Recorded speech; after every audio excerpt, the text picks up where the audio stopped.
Hey everyone, I wanted to make a video to walk you through what you do after you have finished your appointment.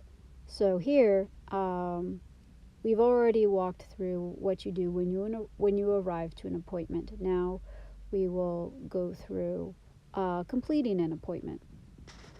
There are two ways you can do this after you're done.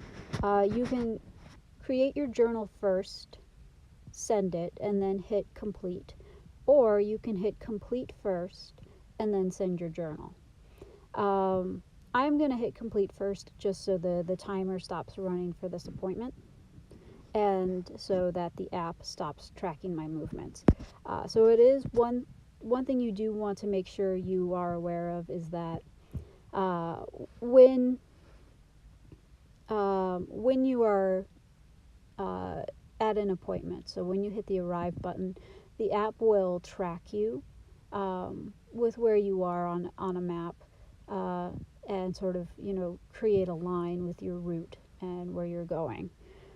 And so when you hit complete, that tracking stops, and it will stop until you hit the arrive button again somewhere else. So if you want to conserve battery power, if you just need the app to stop tracking you because you parked far away, you can hit complete first and then complete the journal after you hit complete.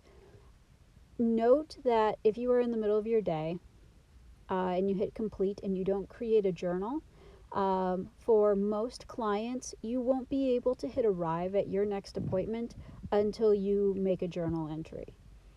In cases where the client is home, all you have to do is you can do a very basic entry where you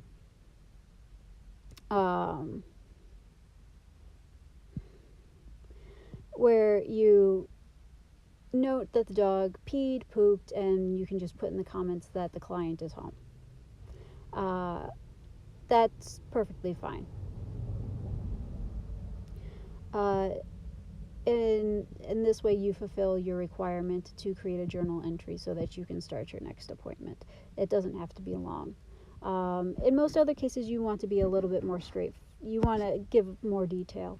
So you don't have to create a journal title. If you don't, it will make the title just whatever the appointment is for today. So it'll say like 30-minute walk, midday, and what the date is.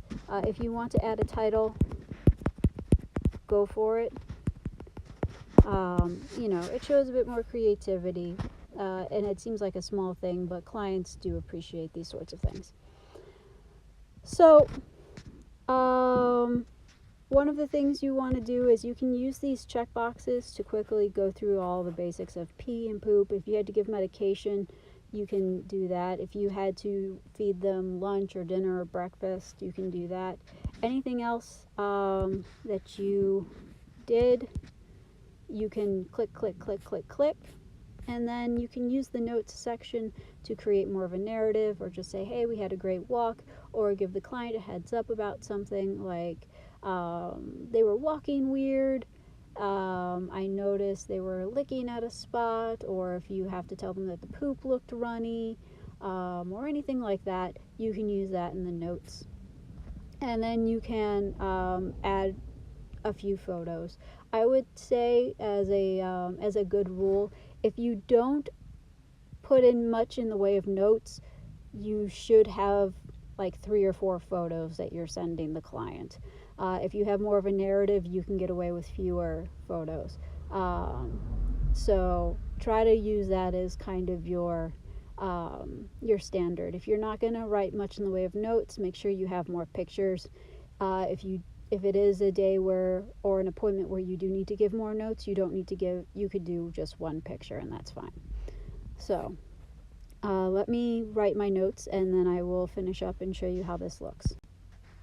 Okay, so I have written out some notes for the client, and I have added some pictures. In this case, the dog I was walking actually got sick, so I threw in a couple pictures of where she had thrown up. I wanted to show you a few extra things. So again, you have all these checklists to help take care of all the basics, and then you can use the notes section for more of your narrative version of your recap. And again, this can be shorter than usual if it's a pretty normal day, and then I would suggest you add more photos. A few things to note. Precise Pet Care limits you to 5 photos per entry, so you can't like upload 8 of them, so just be aware of that. You could create another journal entry for more just for photos, but you'd only be able to do 5 at a time. If you picked a photo you didn't mean to pick, you can actually tap on it and remove it, and that works out just fine. So if there's anything you needed to remove, you could, and then choose it. Now just bear in mind, whatever you choose will go to the bottom of the list, and there's not really any way to move these around. So just be mindful. And whatever photo is number 1 is actually going to be the cover photo for your journal entry. So pick your best photo, the photo that you want to be the biggest, first, and then go on down the line. So that is one other thing that I wanted to give you as a tip in terms of creating these recaps. When you add the photos, pick the one you want to be the cover photo first, and then pick the rest of them, because the system will upload them in the order that you chose them, not necessarily the order that you took them. So now that I've gotten everything done, I've looked it all over, I can just email the client. And if I'm in an area like I am now where I have not very great cell service, it will wait until I have better cell service to send this recap, just like it would if you were emailing it and you had crappy cell service.